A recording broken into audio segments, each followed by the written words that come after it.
Hai semuanya, kembali lagi bersama Hirka Harika. Kali ini, Mimin bakal bawain alur cerita Doraemon yang berjudul Chip Eksklusif. Dan gak usah berlama-lama lagi, yuk langsung saja pergi ke ceritanya.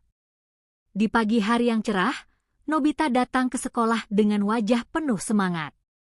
Tapi bukannya membawa PR, dia justru membawa sebuah katalog alat-alat canggih dari masa depan yang ia temukan di laci meja belajarnya. Nobita sangat penasaran dengan satu alat yang disebut chip eksklusif, alat mungil yang diklaim bisa membuat pemiliknya menjadi istimewa dan disukai semua orang. Sepulang sekolah, Nobita langsung merengek pada Doraemon untuk mengeluarkan chip tersebut. Awalnya Doraemon menolak karena chip itu masih dalam tahap uji coba. Tapi karena Nobita terus memaksa, akhirnya Doraemon menyerah. Chip itu harus ditempelkan di leher belakang. Saat Nobita memasangnya, efeknya langsung terasa. Semua orang di sekolah tiba-tiba jadi perhatian padanya. Shizuka terus memuji-muji Nobita. Bahkan Gian dan Suneo jadi sangat sopan dan ingin berteman dengannya. Namun, perlahan-lahan efek chip itu membuat semua orang jadi tergila-gila secara berlebihan. Guru tidak bisa mengajar karena terus memuji Nobita. Orang-orang di jalan berebut untuk menyentuhnya, bahkan ayah dan ibunya pun mulai berperilaku aneh.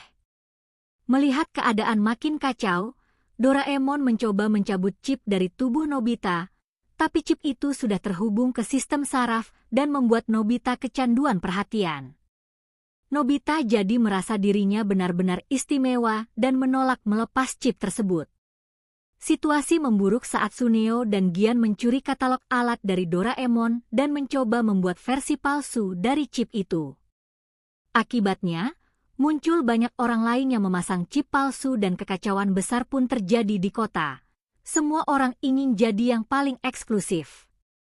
Doraemon pun akhirnya menggunakan alat bernama Reset Emosi 3000, sebuah alat seperti satelit kecil yang memancarkan gelombang penetral ke seluruh kota.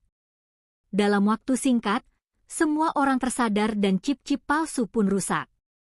Nobita akhirnya sadar bahwa menjadi eksklusif bukan berarti harus disukai semua orang, tapi cukup dengan menjadi diri sendiri.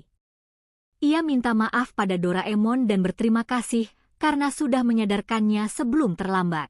Kemudian, Purnama mengatakan jika ia hendak pergi ke toilet kembali. Saat itu, Kembang mendapat panggilan dari dokter yang menangani penyakit kanker Purnama. Dokter itu meminta Kembang untuk memberitahu Purnama supaya lebih banyak beristirahat. Dikarenakan, operasi yang baru saja ia jalani gagal. Bahkan, umurnya sudah tidak lama lagi. Kembang yang mendengar hal itu menjadi kecewa dan sedih karena kakaknya tidak jujur kepadanya. Purnama mengatakan, ia sengaja menutupinya, dan ia ingin menghabiskan sisa hidupnya dengan pergi ke tempat-tempat bagus bersama dengan adiknya. Tak lama setelah itu, kereta pun memasuki terowongan yang kedua. Di sini terlihat para penumpang yang tengah menyanyi tiba-tiba kerasukan. Saat itu juga, muncul sosok yang sangat menyeramkan dan merangkak di atas langit-langit kereta. Kembang yang melihat hal itu seketika menjerit histeris. Dan, gerbong keempat tersebut menghilang. Di sini, Bara dan Santoso pun akhirnya mengetahui hal itu. Saat itu juga, Ramla mengatakan, jika gerbong-gerbong itu akan menghilang di setiap terowongan. Di sini, mereka bertiga pun akhirnya diberi ganti pelayanan di gerbong VIP. Singkat cerita, kereta pun memasuki terowongan ketiga, salah satu petugas merasa takut terjadi sesuatu. Dan benar saja, seketika itu, gerbong itu menghilang dan berubah suasana menjadi sangat berantakan. Di sini, Santoso melihat sosok yang sangat menyeramkan dan meminta semua orang untuk diam. Keadaan pun semakin kacau saat mayat-mayat hidup hadir di tengah-tengah mereka semua. Salah satu penumpang yang bernama Maya justru berbicara dan membuat fokus para mayat beralih kepada Maya. Di sini, Maya justru mengeluarkan pisau dan mengancam mayat-mayat itu. Namun, tiba-tiba, Maya justru menggunakan pisau itu untuk menggoreskan ke lehernya sendiri. Dan seketika itu, keadaan di gerbong tersebut menjadi sangat kacau. Selain itu, Santoso yang berada di gerbong itu pun tewas seketika. Purnama dan yang lainnya hanya bisa melihat hal mengenaskan itu dari dalam gerbong tersebut. Setelah itu, keadaan di gerbong tersebut menjadi semakin kacau saat salah satu penumpang mengira jika hilangnya setiap gerbong merupakan kesengajaan dan telah direncanakan oleh Tekun, Purnama, Kembang dan juga Ramla. Hingga akhirnya, terjadilah perkelahian di antara mereka. Namun naas, pria pemberontak itu akhirnya meninggal saat Purnama tak sengaja menikam pisau ke tubuh pria tersebut. Setelah itu, mereka berempat pun masuk ke gerbong 1.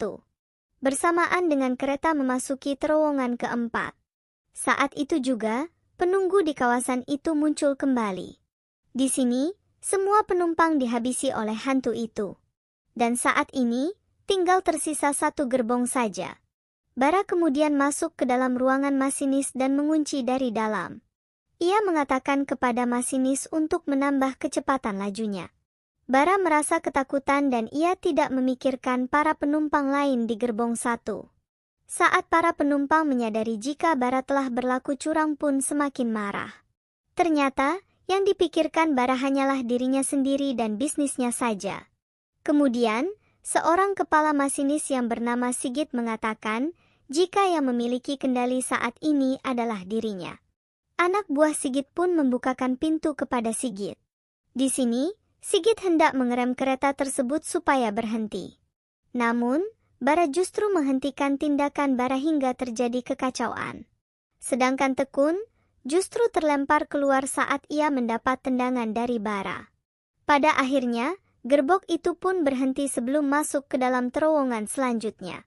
Di sini, Bara pun diikat karena telah membahayakan nyawa para penumpang. Ternyata dahulu, sebelum pembuatan rel tersebut, para investor dan juga yang lainnya melakukan musyawarah dalam pembangunan wisata tersebut. Salah satu dari mereka berencana untuk membuat rel mengelilingi hutan dan tidak merusak ekosistem hutan. Namun, Baralah yang memiliki ide untuk membelah hutan itu untuk meminimalisir jarak.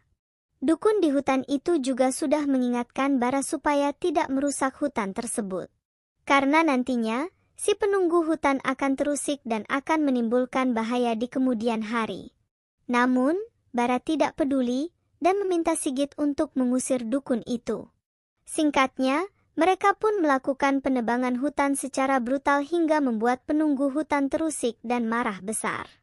Di sini, para penumpang pun turun dari kereta dan meninggalkan Bara di dalam kereta seorang diri. Mereka semua berencana untuk berjalan kaki dan mencari pertolongan.